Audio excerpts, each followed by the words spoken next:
کہ خبری کیلنڈر جو ہے ہلال کو فالو کرے گا، تو یہ نیو مون مہینے میں صرف ایک بار نظر آتا ہے، تو مہینے کہ جب ہم گنتی کریں گے، کیلکولیٹ کریں گے، تو وہ چاند کے مطابق ہوگا۔ نوٹ کرنے والی بات یہ ہے کہ جب مہینے کو شمار کیا جائے گا تو اپنے علاقے میں چاند دیکھ کر ہی ہوگا اور فالو بھی کیا جائے گا۔ کسی دوسرے ملک میں چاند کا نظر آنا یا نہ آنا اس سے فرق نہیں پڑے گا۔ دیکھیں، سورج بھی ایک ہی ہے ساری دنیا کے لیے، اور چاند بھی ایک۔ اپنے دن کی نمازوں اور سحری افطاری کے اوقات اپنے ایریا میں سورج کے طلوع اور غروب ہونے کے حساب سے کرتے ہیں، تو مہینے کا شروع ہونے اور ختم ہونا اپنے ایریا میں چاند کے نظر آنے سے ہی کرنا چاہیے۔ یہ جب ہم عرفات کا ٹاپک کور کریں گے نا، تو مزید اس میں یہ بات واضح ہو جائے گی۔ احادیث کی روشنی میں کچھ دیکھتے ہیں کہ چاند کے لحاظ سے نبی صلی اللہ علیہ وسلم نے کیا فرمایا۔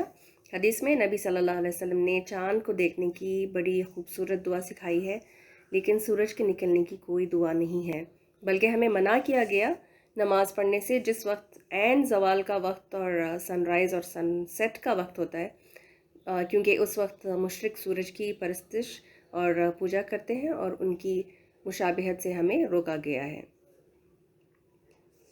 اب آپ یہ سوچ رہے ہوں گے کہ کہیں شمسی یعنی سولار کیلنڈر کو فالو کرنا ممنوع تو نہیں ہے؟ جی نہیں ہے۔ ہم اپنے کام کاروبار وغیرہ کے لیے شمسی کیلنڈر، جو انگریزی جنوری ٹو دسمبر والا کیلنڈر ہے نا، تو اس کو یوز کر سکتے ہیں، لیکن عبادات سے تعلق رکھنے والے امور جو ہیں شریعت کے احکاموں میں قمری یعنی لونار کیلنڈر کو ہی فالو کیا جائے گا۔ لونر کیلنڈر کو ہجری یا اسلامی کیلنڈر کے نام سے بھی جانا جاتا ہے۔ شمسی اور قمری میں دو بڑے جو فرق ہمیں ملتے ہیں وہ یہ کہ شمسی کیلنڈر کے ایک سال میں 365 ڈیز ہوتے ہیں یا 366 ڈیز ہو جاتے ہیں جب لیپ ایئر ہوتا ہے، اور قمری کیلنڈر میں ہمیشہ اس سے 10 دن کم ہوتے ہیں۔ یہ پہلا فرق ہے۔ اگر آپ کی عمر 36 ایئرز ہے سولار کیلنڈر کے لحاظ سے، تو قمری کے لحاظ سے آپ 37 کی ہو چکی ہیں، کیونکہ سال جلدی ختم ہو جائے گا نا قمری میں، تو ہر 36 ایئرز میں ایک سال کا اضافہ ہوگا اور وہ ایڈ ہوتا جائے گا آٹومیٹکلی ہر 36 ایئرز میں۔ پھر دوسرا فرق یہ ہے کہ موسم جو مہینوں کے ساتھ فکسڈ ہوتے ہیں شمسی کیلنڈر میں، وہ قمری میں فکسڈ نہیں ہوتے، بدلتے رہتے ہیں۔ اسی لیے رمضان اور حج کبھی ٹھنڈی میں ونٹرز میں آتے ہیں، تو کبھی سخت گرمیوں میں پیک سمرز میں، جس سے لوگ پریشان رہتے ہیں کہ ہائے اب کیسے روزہ ہوگا، کیسے گزاریں گے، ایک تو لمبے لمبے دن اور اوپر سے شدید گرمی میں پیاس کو برداشت کرنا ہوگا۔ لیکن اللہ چاہتا ہے کہ ہر موسم میں ہم اس کی عبادت کرتے رہیں، تو یہ دن پھیر پھیر کر لاتا ہے اللہ۔ اگر ہم سورۃ البقرہ کی اس آیت پر غور کریں جو آج کا اصل موضوع ہے، تو ایک اہم بات پتہ چلتی ہے۔ لوگ آپ سے ہلال کے بارے میں پوچھتے ہیں، آپ کہہ دیجئے لوگوں کے لیے تاریخوں کی تعین یعنی تاریخوں کو ڈٹرمن کیلکولیٹ کرنے کے لیے اور حج کے ایام معلوم کرنے کی علامتیں ہیں۔ اس میں حج کا ذکر بالخصوص الگ سے مینشن ہوا ہے، ورنہ بات تو اس کے بغیر بھی پوری ہو رہی تھی کہ ہلال وقت کا تعین کرنے کی نشانی ہے۔ بات یہ ہے کہ حج کا ذکر الگ سے اس لیے ہے کیونکہ حج ایک فرض عبادت ہے۔ اسلام میں 5 بنیادی ارکان میں سے ایک رکن ہے۔ باقی 4 کون سے ہیں؟ توحید پر زندگی بسر کرنا، 5 وقت کی نمازیں پڑھنا، رمضان کے روزے رکھنا اور زکوٰۃ ادا کرنا، اور 5واں حج بیت اللہ۔ یہ 5 کام فرض ہیں ہر مسلمان پر۔ ان میں زکوٰۃ اور حج حسب استطاعت لوگ ادا کریں گے۔ حج جو ہے وہ صاحب حیثیت اور طاقت پر زندگی میں صرف ایک بار فرض ہے۔ اگر ہمارے فرض روزے چھوٹ جائیں تو دوسرے دنوں میں اس کو پورے کر سکتے ہیں۔ اسی طرح نماز اور زکوٰۃ کا معاملہ بھی ہے، لیکن حج کرنے کے لیے انسان بڑی جد و جہد کے ساتھ اپنی زندگی کی جمع پونجی کو، اپنی ہارڈ ارن سیونگز کو خرچ کر کے یہ فریضہ ادا کرتا ہے، اور یہ کوئی معمولی بات نہیں ہے۔ اپنا سارا سرمایہ ایک ایسے سفر میں لگانے کے لیے بہت بڑا دل چاہیے ہوتا ہے۔ پھر دیکھیں، حج صرف ذوالحجہ کے مہینے میں ہی کیا جا سکتا ہے اور صرف سعودی عربیہ مکہ جا کر ادا ہو سکتا ہے۔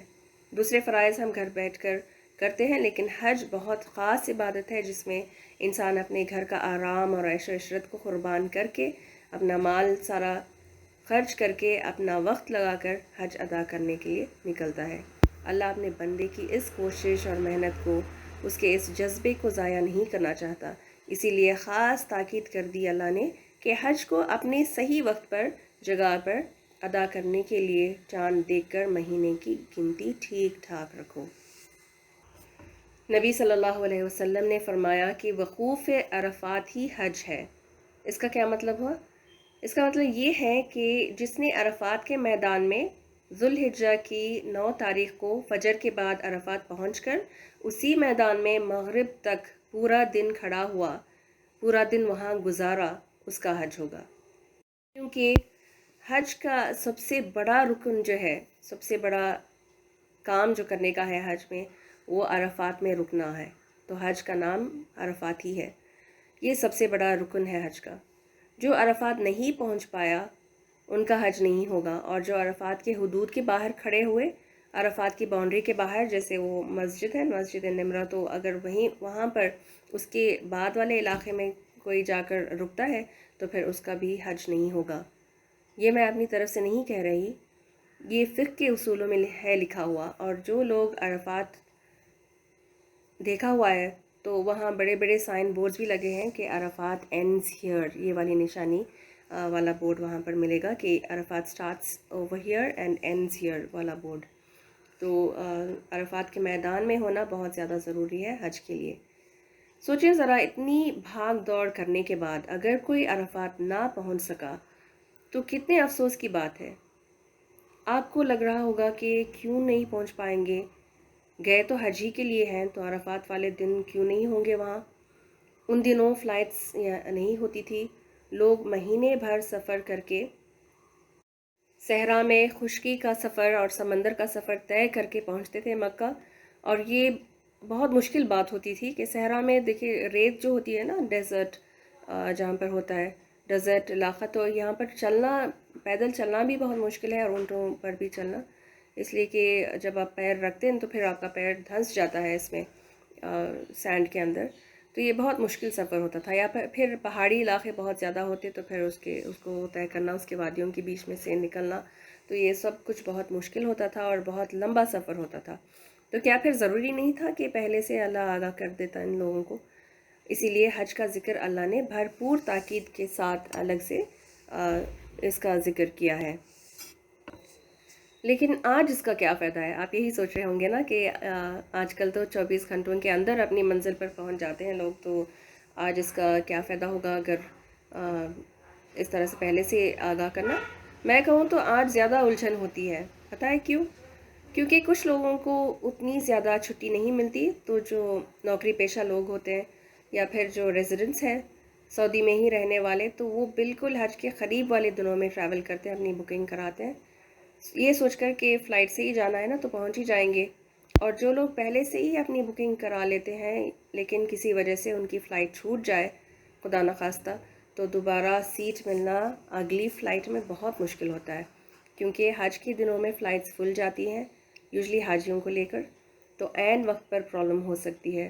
سفر کے دوران پیش آنے والی ناگوار حالات جو لوگ بیان کرتے ہیں کہ کبھی ڈیٹس کی کنفیوژن بھی ہو جاتی ہے، ٹکٹس پر لکھی ہوئی ڈیٹس جو ہے نا، اس میں ڈپارچر ڈیٹ جو ہے اور ٹائم اپنے ملک کا ہوتا ہے، اور ارائیول ڈیٹ اور ٹائم جو ہے وہ مکہ کلاک کے حساب سے، اسپیشلی جو ویسٹ سے آتے ہیں لوگ تو ان کا ٹائم زون کے فرق سے کنفیوژن ہو سکتی ہے اور فلائٹ مس ہونے کے چانسز زیادہ ہوتے ہیں، اور کبھی یہ ہوتا ہے کہ فلائٹ ڈیلے ہو جائے یا پھر پوسٹ پون اگر ہو جاتا ہے تو پھر بھی وقت پر مشقت کے ساتھ پہنچتے ہیں لوگ۔